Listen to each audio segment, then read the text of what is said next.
I'm Brian Hargis, the chaplain for the 157th Infantry Brigade, and I have Tracy with me, and Tracy's going to help out tonight.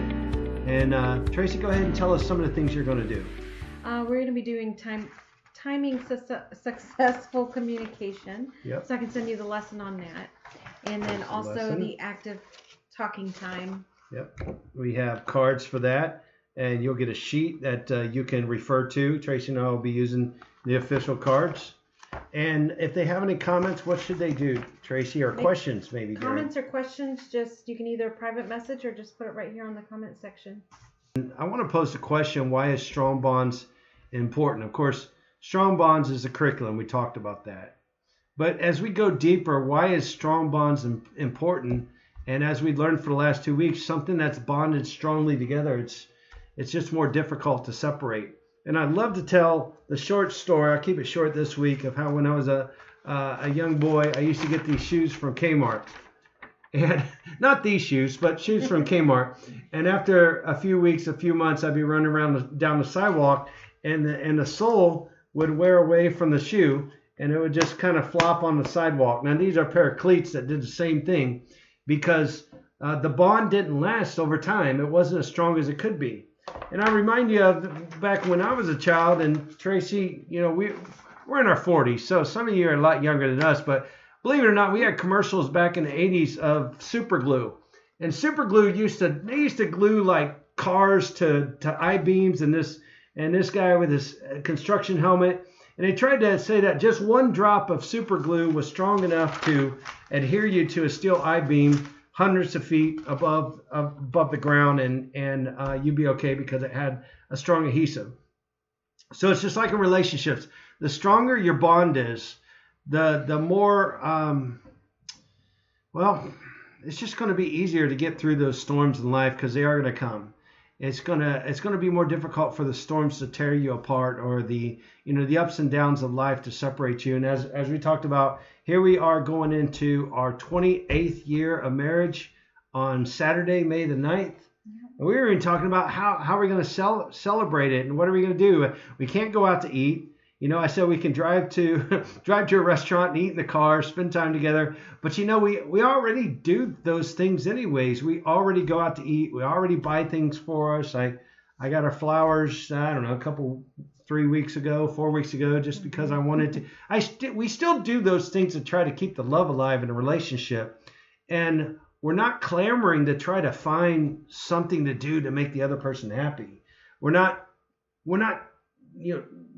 necessarily looking for those things where, like, oh, I have to invest in my relationship in order to keep her happy, or else I'll fear that she may not love me the way that I want her to love me. Or we don't have those expectations. We've been together for so long, is that we know what the other one likes, and we know how to, and we're just satisfied with each other, understanding that we plan on being together. At least I plan on being with you for, till death do us part. So I don't know if she plans on being with me.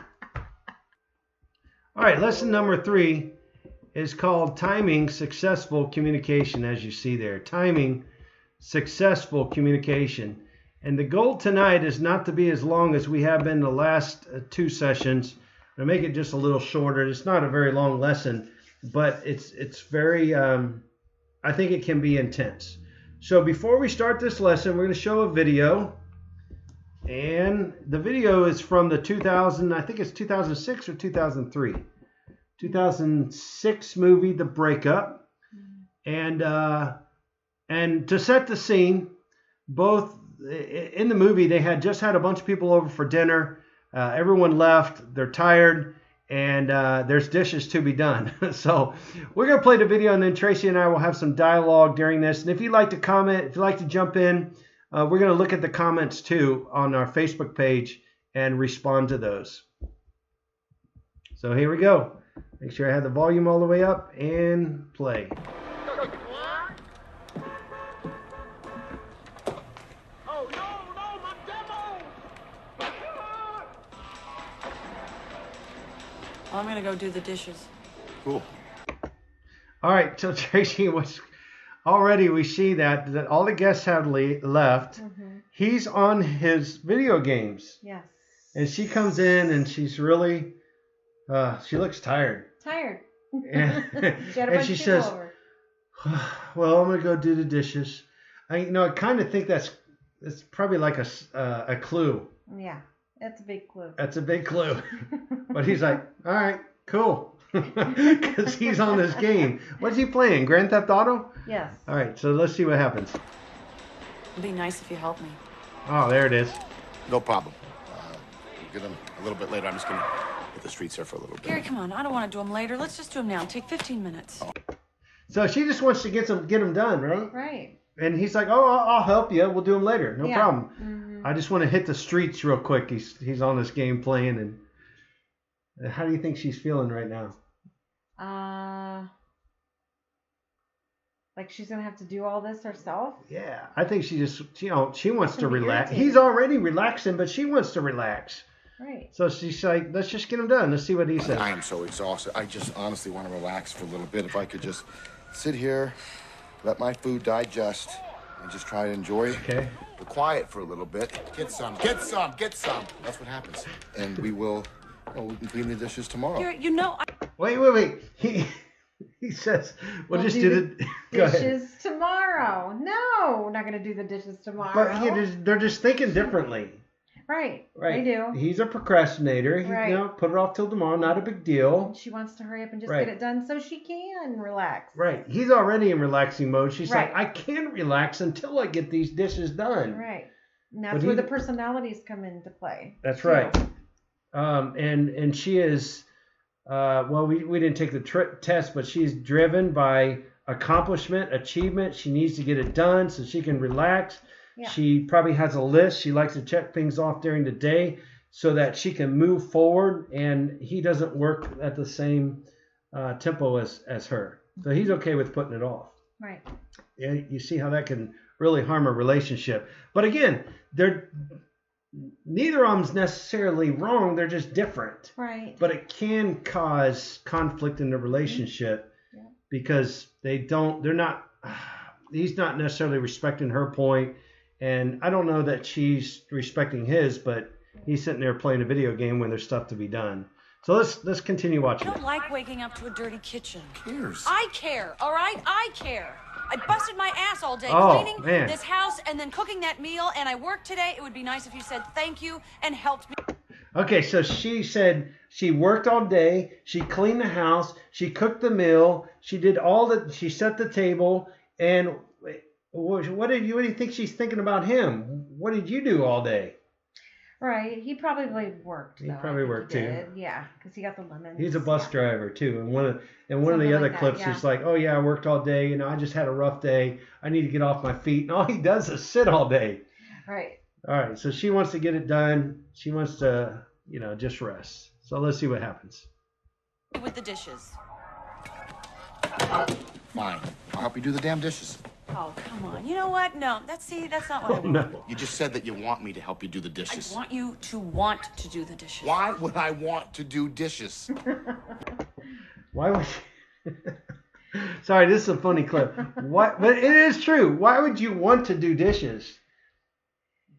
It's not about wanting to do dishes, but it's about helping to finish something because they both put all this into having these friends over, and now the house isn't completely put back together, and she wants it put back together now. And the fact that she wants him to help her, right? To not have to be asked to help her put things back in order. Right. She doesn't want to have to ask, so she dropped some hints. And then that didn't work. So then she asked him, and then he just threw his remote and said, "Fine, I'll help you do it." But she wants him to be a willing partner in the relationship, and that's where the issues are. When you see a problem, you help the other person out. Like if she's carrying like one kid here and got bags of groceries here and fumbling to get, it just makes sense to like, hey, let me help you. Right. And so, but he's not doing that. And, of course, he does have a good point. Why would I want to do the dishes? See, that's my whole point. Let me see if I'm following this, okay? Are you telling me that you're upset because I don't have a strong desire to clean dishes? No, I'm upset because you don't have a strong desire to offer to do the dishes. There it is. I just did. After I asked you. Brooke, you're acting crazy again. Don't you call me crazy. Whoa, wait a minute. He didn't call her crazy. He just said, you're acting crazy.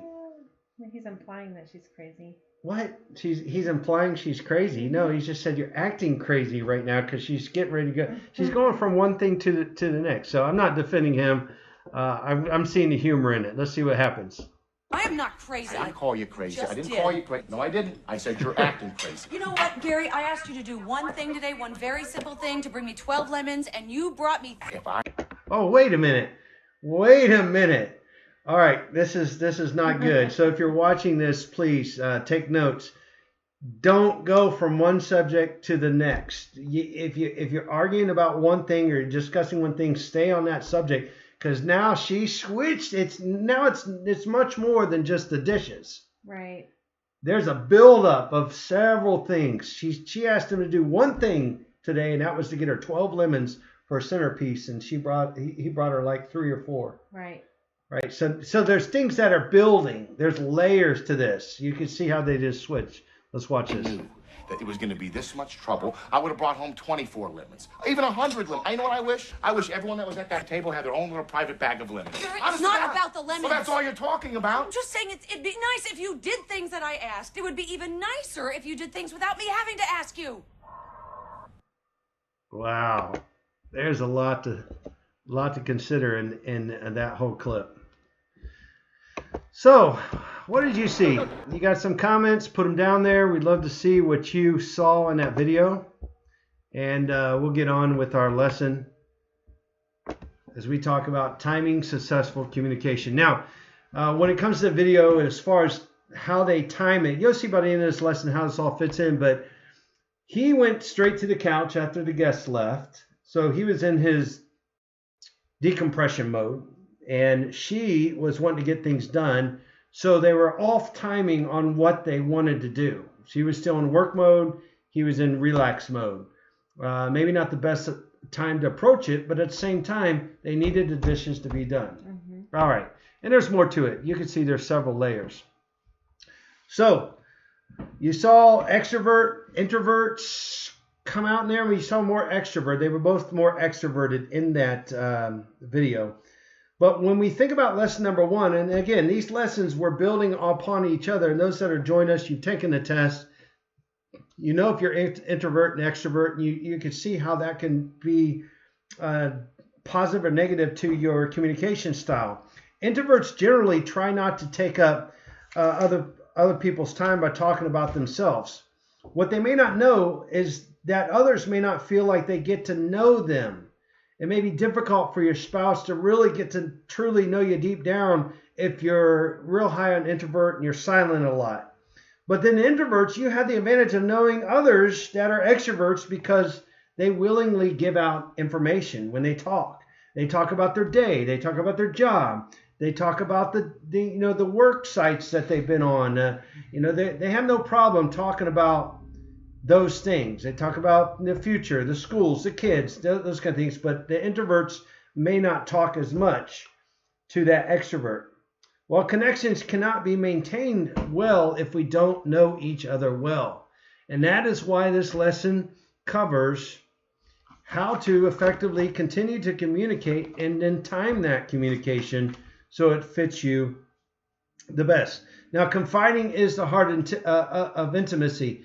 Unless you can confide in each other, you can believe in each other, you can trust in each other, then you're not going to have a good relationship anyways. You're not going to have the best relationship you could unless you are able to confide and trust in each other. I've got to be able to tell you those things which are near and dear to me and trust that I can have confidence in you, and you're not going to think negatively at me or just tell me to quit thinking that or tell me to stop doing so. You're going to actually listen, open yourself up to what I have to say. Therefore, it's important for both people to share information about ourselves, about our thoughts through the day, about our wishes through the day, about those things, because that information is important to each other. Now, it may not be as important to me as it is to Tracy, but there's some things that are important to me that she needs to hear, and likewise. Let me give you an example. So, Tracy, I remember in 2010, on my first deployment to Afghanistan, I got over there with 10th Mountain Division, and we would talk every so often. And you say, hey, how's your room? How are you living there? And I would describe, oh, you know, I got a really small room. Well, how big is it? Well, it's about, 5, 6 feet, 5 feet, 6 feet by about 10 feet. Really? Are you with other guys? Are there bunk beds? All these questions. And I'm just thinking that what is she trying to get at? Why does she want all this information? Because why? I just like to know those things. Details. She liked the details. Details didn't mean that much to me. I'm thinking, okay, I got my bed. I even was able to get a coffee pot in there, and I got a place to put my clothes. I have my duffel bag stuff underneath. But she liked the details because it fed her mind. It was able unless I was able to give her those details, she was unable to form a picture, to paint the whole picture of how I was living, to make her feel more secure and all that. So you know what I did? I remember getting up in a corner of the room with a camera as best as I could and positioned it so I could take a picture of the whole room and she could see better of my living conditions. I would go to the dining facility, the DFAC, or the chow hall as they call it. And she would talk and say, hey, what kind of food are you eating? And I said, just average chow hall food. But she's like, but what was it? Fridays. And then she found out we had lobster and steak on Fridays for the most part. But she liked to know what we had to offer. So I can remember taking my camera in there. And I recorded a video of what they were serving and some of the meals. And that painted a picture for her. She likes the details. And I wasn't good at supplying the details. But once I realized that she wanted those details, and that helped our relationship, then I would feed her those details. And I'm better at it now than I was back then. A lot of times back then it's like, whatever, It is what it is. The most hated phrase of 2010. But she likes details. And so what I found out in our relationship is that the more details I give her, the better she feels about things that are going on, the more it helps our relationships. Whereas I don't necessarily need the details. I just need pointing in the right direction. I need the mission, task conditions, and standards, and I'm off running. But she likes to see how it plays into the big picture. So extroverts may often understand, like Tracy, she's an introvert. I can sometimes misunderstand her as a quiet person. And although extroverts love being able to take the stage, they don't realize that introverts are very much needed in relationships as well, because they know so much, they love so much, they have so much to give. Maybe just may not express it very well. And the problem is we can often think that introverts can often think that, well, because he's so extroverted, he may not be a good listener, or he may not care as much about my feelings. But it works both ways. Now, since we're on this subject, if you're on the end of on the receiving end of an angered spouse, something happens, you're arguing, and they're angry at you. Hey, my best advice to you is don't fight fire with what? Fire. Don't fight fire with fire. The other day, Tracy saw a fire extinguisher in the garage, and she said, do you know how to use that? And I said, yeah, you pull the pin and you point it at the base of the fire. Don't point it at the flames, point it at the base to kind of suffocate the fire. And she said, what? What'd you say? I don't remember. You said, well, I've never used one of those before. I said, we need to go out and shoot a fire extinguisher. Although years ago at Fort Polk, we hosted a marriage seminar called Fireproof Your Marriage for a day with Corey and Leslie McDonald. And we had fire extinguishers out there, and soldiers and their wives, their spouses were able to shoot those fire extinguishers and battle through an obstacle course. We never got to shoot them ourselves. But yeah, don't fight fire with fire. Instead, fight fire with something that's going to put out the flames, not another fire. In fact, you need to know what type of fire it is in order so that you can know what type of fire extinguisher to use against it. If it's a grease fire, you probably don't want to use what? Grease. Well, would you use water? You probably want to use a chemical, something to smother that. Right, yeah. We're not firefighters here, so we're just kind of going off what we can think of, right? Put a lid over it. But, the point is, when you're arguing with each other, don't fight fire with fire. Don't get spun up when they get spun up. You can't play basketball in their court. You're both going to be angry. So have you ever noticed that when someone gets angry and they begin to argue, that often the voice gets louder and the speech gets faster, and they want their speech or their voice to be heard over yours? Yeah. You ever notice that? Yep. Of me? Please don't tell our secrets. No, you're really good at it. I'm bad at it. I get really loud and higher. Yeah. Yeah, higher and louder and quicker, more repetition. Well, that happens. But instead of doing that, instead of you both doing that, and then you can't hear it, you're trying to talk over each other because someone wants the last word. There was a technique that I learned years ago as I was going through the police academy for the Dayton Police Department, and it was called verbal judo. Type that in there. Verbal judo. The art of deflection and redirection. That could be Aikido as well. The point is that they taught us that when you come into a situation that's volatile, the best thing is to get the individual's attention and then begin to try to calm the situation with the art of talking slower and lower. And that's supposed to be a calming effect. I still haven't figured out how to do it in a relationship very well, but it worked okay on the streets sometimes, not all the time. But by talking slower and lower, you begin to deliberate your words. What you're saying, it allows other people to hear you and see that you're calm, so they can also be calm as a result. You're bringing calmness to the situation. Well, law enforcement officers, they train in verbal judo, and I don't know that all of us were ever the greatest at it, but it does help to calm things down. Well, what if we use that same technique in our relationships? But one of us, when we're arguing, somebody has to be the bigger person to say, you know what, I'm not going to fight fire with fire. I'm not going to do it. I'm not going to fight.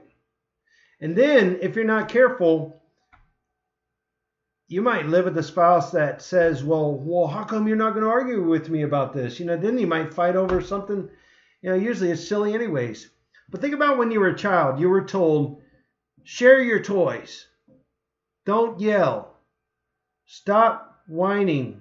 Be nice to your brother. Be nice to your sister. Don't hit your whatever, brother or sister.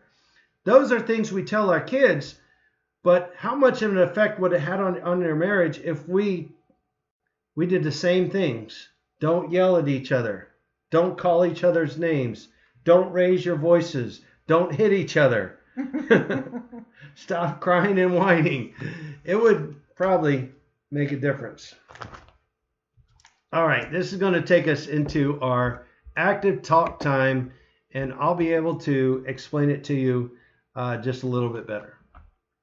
Here in the slide, we talked about the positive exchange of information, how that we are different. We have to respect those differences, understand those differences, and we have to share information about our lives with the other person. That's how we connect.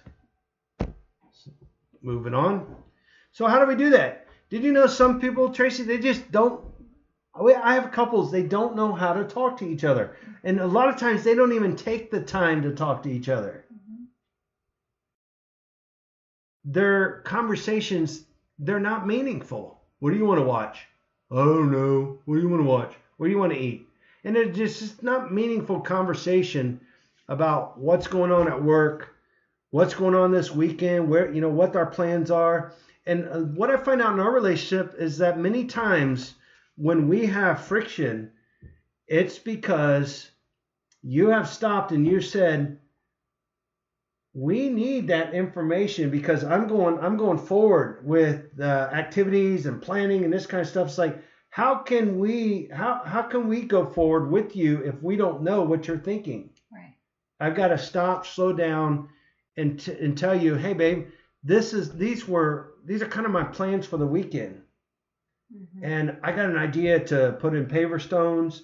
I was thinking about taking the boys dirt bike riding, and for Sunday, with the chapel service. I had this idea. But unless I can stop and convey that, and then we can have dialogue, then you're just going to get frustrated because you're like, what are you doing? I said, well, I got to get ready for this. We got to. It's like, you didn't tell me. How does that make you feel? That you're not communicating with me. Yeah, I don't. You're not talking to me. You're not telling me what you want or what you want help with. Yeah, and she's good at letting me know, whoa, slow down, let me know, because I go so often. I'm thankful for somebody that balances me out, and it makes me just stop and just, plan and consider how we can incorporate, our lives together. But a lot of people, they just don't know how to communicate. Now, before we go into this a little bit further, Trace, I'd like to ask if there's any questions we need to cover so far. No. All right. Questions? Okay, then. So these are the steps for the active talk time, called the ATT. It's a positive exchange of information. And I want to encourage you to take at least 5 to 10 minutes out of your day to learn how to talk to each other and make it intentional. Because as I said, a lot of people don't take time to have meaningful conversation. They don't shut off the TV, put down their phones, put away the distractions, have eye contact, have touch. They don't take the time to connect and talk to each other. And if you do this over time, it just becomes natural, and you actually get good at it. So first thing I like to do is I like to use objects of communication. Let me back this off real quick so I can see where we're at. Okay. So in here I brought, I use soft objects. I have a soft squishy grenade, these kind of things. But what I like to do is I like to have something. We'll use a koosh ball. And when I'm talking, she can't talk. But when she has it, then I can't talk. I can only listen. And this helps us, especially when we get further into our lessons, and you have something that you've got to work out and you've got to discuss. Because what I can't do is I have to be respectful enough not to talk over her and not to shut her down, but I've got to be able to listen. And this is what helps, what I call, helps the puppy not to pee on the carpet. So I don't know if that's a good example or not, but that's what I use. So think about taking 10 minutes out of your day when you come home. I wouldn't do this right when you walk in the door. No. Probably not. Why not, Trace? Because it's not the time to do it. Kids, we have kids and stuff at the house, and it's just not the time. Yeah. So years ago, I wrote this book called Marriage is a Four-Letter Word, and in there I talked about how that when you come home from work, and now we have dual working spouses, to both the husband and the wife, both of them are working, so they come home. The last thing you want to do is hit your spouse up when they come in the door with life's issues about the kids, about school, about the bills, about the weekend, about all these things. You got to allow some time for decompression. Now, the lesson is about timing successful communication, and this is all part of it. It's not just knowing or trying to learn how to talk to each other, but also when to talk to each other is important. And we'll talk about your biorhythms at the end of the lesson. So this is all part of it.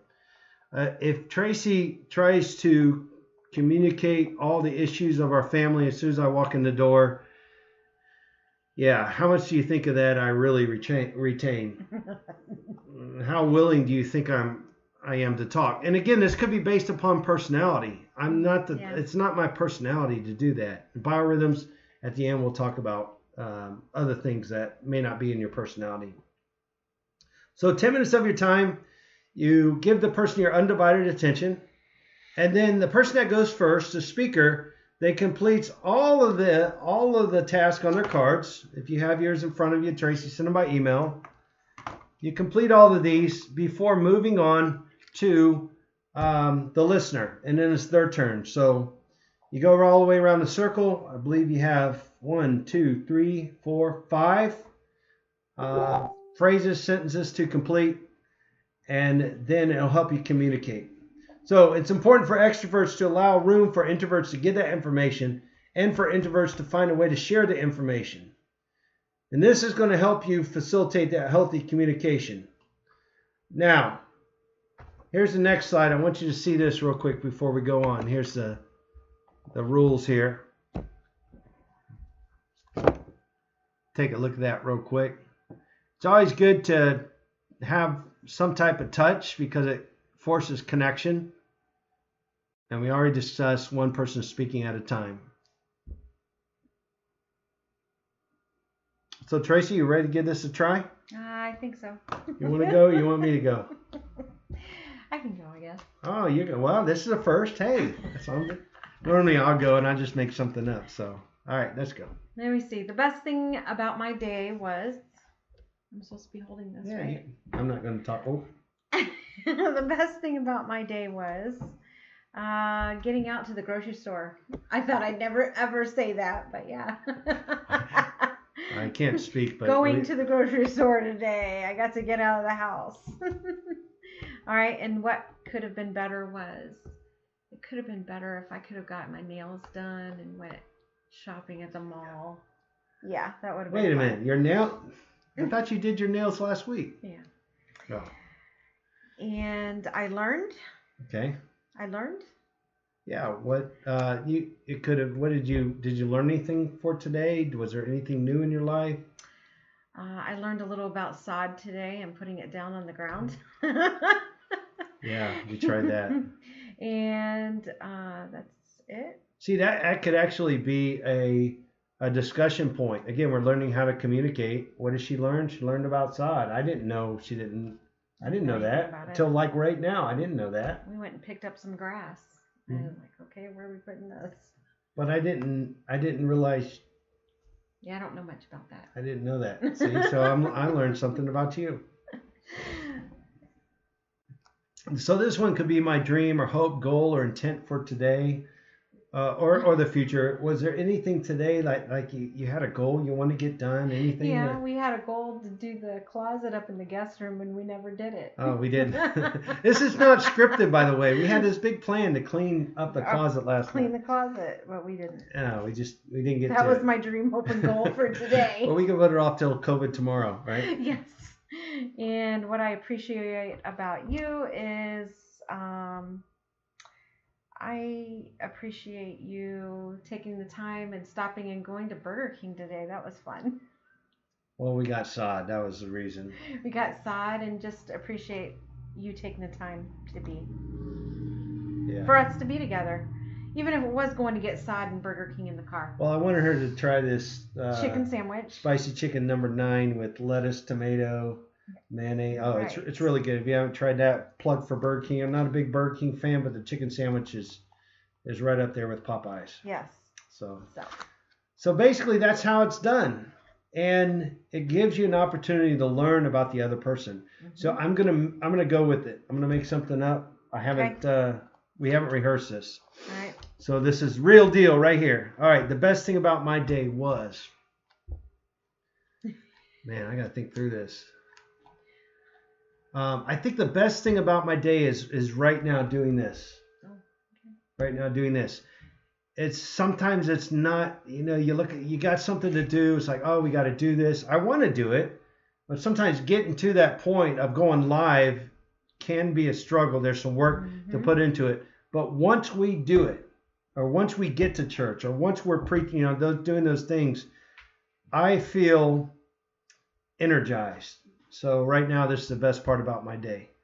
And then what could have been better about the whole day, I don't know, the weather was just kind of crappy today. It was cold. It was so different than the 80s. That was yesterday. Yeah. Can't change the weather. And I got hung up on my computer for work. And what could have been better about my day is if things that were work related with my meetings would have went more smoother on my computer. But I can't change that.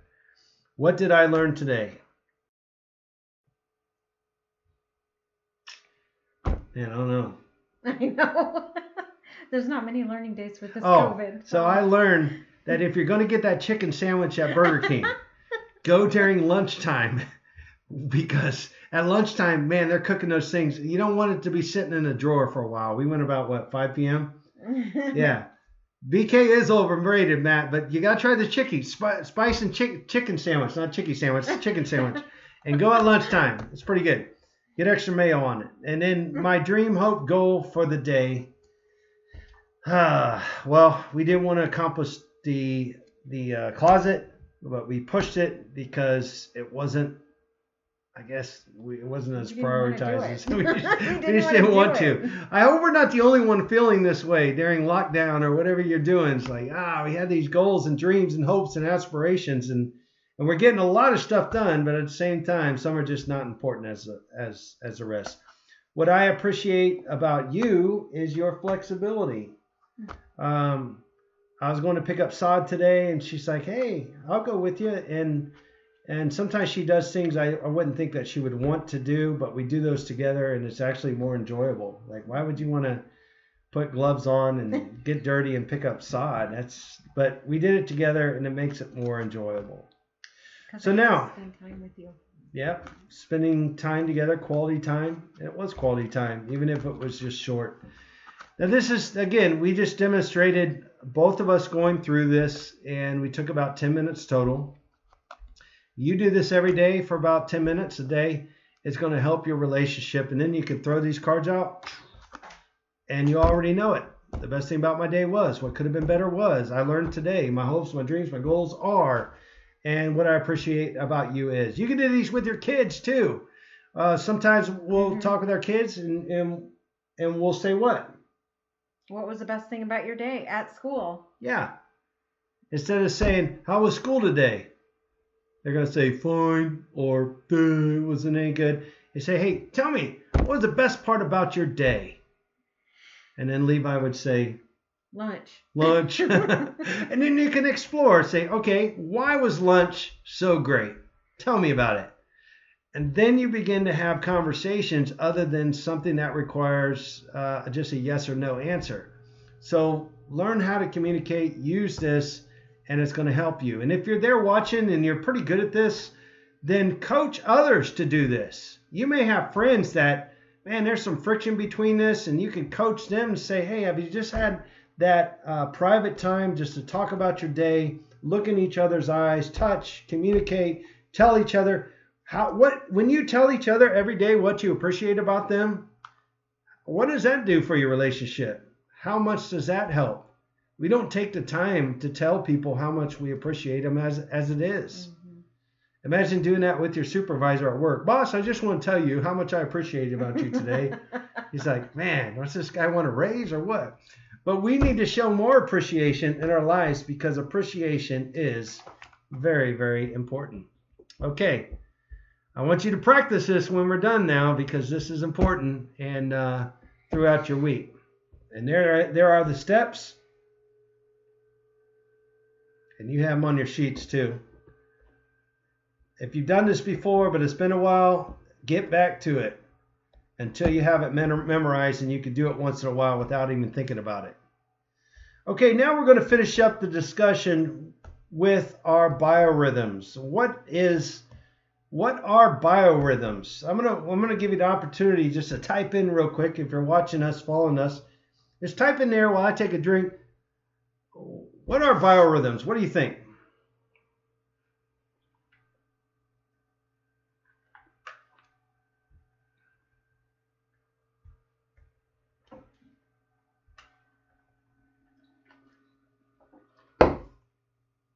All right. That's great. Nobody. All right.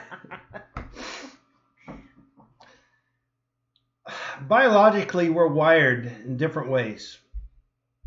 And what's interesting is that one person can be more of a night. They call him a night owl, right? And the other person would be a morning person. Morning. Matt's morning. Yeah, Matt says he's morning, and so Matthew, you and myself, we would be opposite, but you and Tracy, you get along great. Whereas I'm an evening person. Mm-hmm. And Tracy, now that COVID-19's hit and the kids are out of school, she's been staying up late with me. Mm-hmm. We've been staying up to like 1 o'clock in the morning. What are we watching right now? We're watching Waco, this Waco series on Netflix right now, Waco. So we stayed up. We're going to finish some of it tonight. But she's been staying up with me on my biorhythms. But her natural biorhythms is, tell us about your natural biorhythms. Well, I usually go to bed about 10:30. That's about my time. In your morning? Because I have to get up early and I want my sleep. She likes her sleep. Me, I wish I didn't have to sleep. Right. I don't know how Can you imagine how much I could get done in life, in this world, if I didn't have to sleep? Sleeping takes at least 5 to 8 hours of your day. It should be 7 to 8, not 5. Okay. I wish I could get by on 4 to 5 hours of sleep. They say geniuses can do that. I don't know, but she likes her sleep. I know when I'm grumpy, she tells me I need my sleep. And when I get dark circles under my eyes, she's like, you need to get to bed early tonight. They're opposite too. Yep. So, Matt, you could see that you and Tracy, man, you would get up in the morning. Woo, you'd be excited. Put the music on, Put some Kayla, listen to some Christian music, get your coffee, get ready for work, and do those things, and get off and get moving. Go, go, go, go, go. Yep. I could put on a show and do that as a drill sergeant. I could do that if I have to. But me, I'd rather stay up late. And in fact, I'm most energized right now going into the next couple hours. Well, she'll be starting to wind down, and she'll be ready to change into her PJs and, bath, all that kind of stuff, be ready for bed. So this is what we're talking about when we're talking about biorhythms. Since Matthew, that's on the line, and if anyone else, we got, Seth and Val. Seth is Val. I missed it. Go back up. Let me see. It's right there. Oh, Seth is a morning person. Val, you and I would get along. Seth and Tracy would get along. So it's what's interesting is I'm coming up on 29 years this year in the military, and I still hate getting up at 5:15 in the morning, 6 o'clock. I hate it. I absolutely hate it, but I do it. I've done it. I hate it. Yeah. My best time would be, if I had it my way, I would stay up till 1 in the morning. I would sleep till about 8, and then I would go through my day and I would do PT about 1600. That's going to be my retirement life right there. These are what we're talking about when we talk about biorhythms. Then I want you to look at this chart there, and if you're on here and you're listening and you need this information, put in your email real quick and Tracy can blast it out to you. But fill this out. Are you a morning talker, daytime talker, nighttime talker? When do you like to share the best? When do you share the best? When do you share the best? Me, I share the best probably from about noon on. Probably once, and part of that is too, there's a part of me that there's some work that I feel like I need to get done. And it's kind of hard to me to have meaningful conversation until I knock out some of the tasks I have to get done. Now, that doesn't mean you say, man, Brian, you're a chaplain. How's that? I don't know. There's a magic switch that I can flip that only God did for me. I can't explain it. Tracy can probably explain it. She's like, I know God. What do you say? I know God called you because you've changed. She's like, I know God called you to be a chaplain because there's no way you can flip the switch and spend all that time caring for other people with their deep, dark secrets and issues and really help them, even when you're out of your biorhythm. Think about your family members on here. Maybe you're close to a mother, father, your children. What are their biorhythms? And go ahead and check those blocks.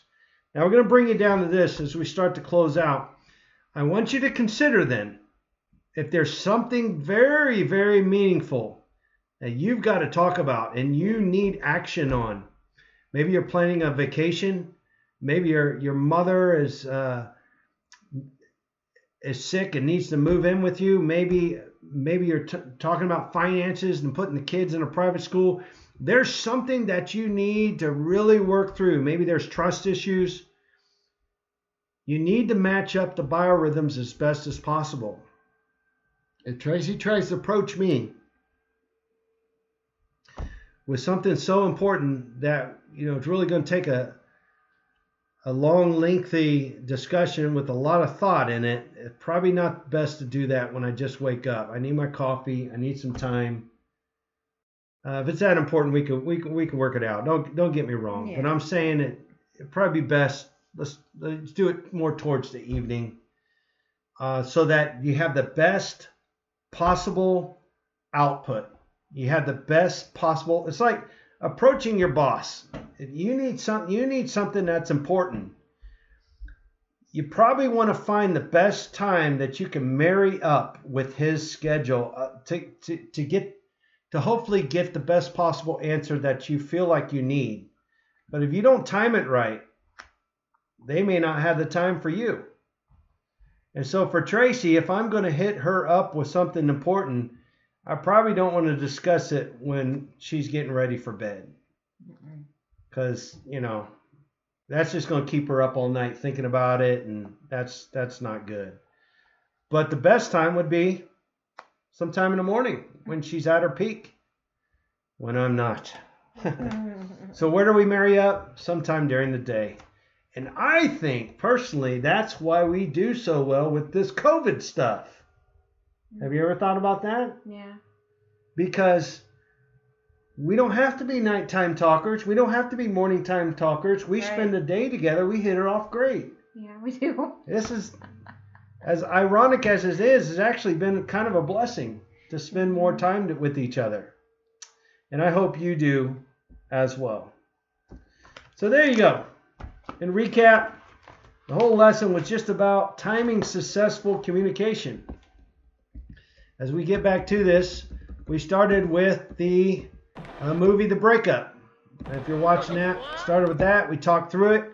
We talked about how that introverts and extroverts, we're all different. Some of you are spiked really high in those areas. But the only way that we're going to get to know each other is to share and connect.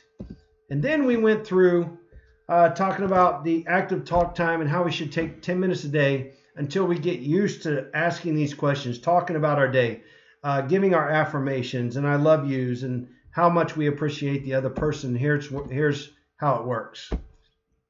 We went through that. We talked about those 5 things. And then we closed it out with your biorhythms. Hey, you want the best course of action, you want the best answers to the things you have to deal with at work, try to hit people up when they're at their best. And I hope that will help you. I'm going to close it out with this video.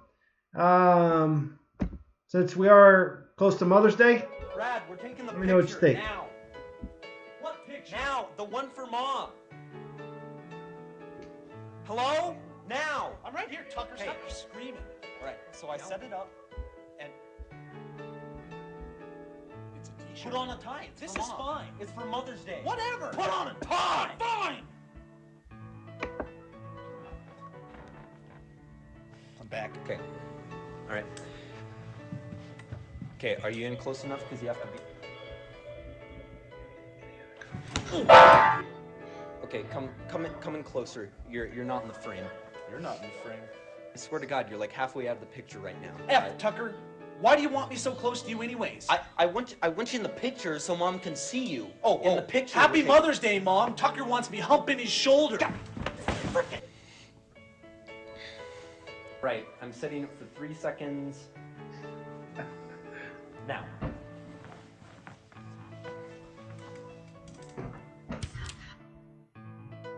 Okay, we're taking it again. Try to smile this time, okay? I smiled last time. No, I just looked at it. You got a lot of communication issues here. Or something. A gopher? It's brothers. God damn it! Okay, you ready? Here it comes.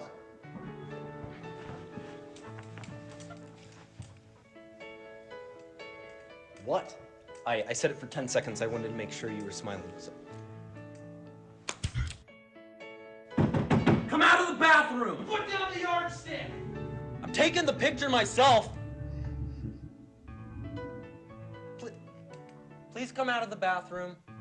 One smile. If I smile for you this time, you don't bug me the rest of the day. Oh, as if I'd want to? Good. Yeah, good. Hey, hold up. What?